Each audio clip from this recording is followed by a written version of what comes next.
Many captive insurers choose to set up business offshore to take advantage of lower capitalization requirements and lower tax rates on investment and underwriting income.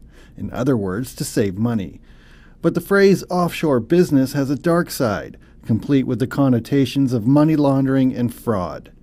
The Cayman Islands is the second largest domicile of licensed captive insurance companies in the world. ILStv spoke with Monique McDonald, Senior VP of Global Captive Management, an organization that helps corporations manage their captive insurance company, and asked her if the perceptions of offshore business were fair. That's an incorrect perception. There's a difference between perception and reality. We have really stringent anti-money laundering regulations, and every company is subject to it. The captive insurance managers ourselves are licensed by the Monetary Authority.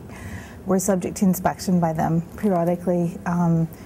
There's regulations on a lot of things there, a lot more regulations than people realize. I think if you've ever done business in Cayman, you realize the legitimacy of the domicile. But if you just listen to rhetoric and use its political rhetoric around some sort of election time, or there's a certain bill that the senator wants passed, and you'll start mentioning Cayman in a negative way without knowing the full facts.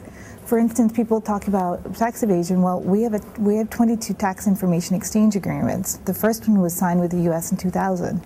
So if there is an instance of where tax fraud, you can't go on a fishing expedition, but you can contact the U.S.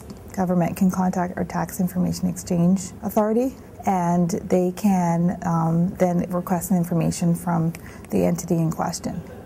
So there is transparency there. It's just a lot of people don't necessarily realize that. Yeah, we call it the Grisham effect. It's easy to believe what you read, but not everything is true.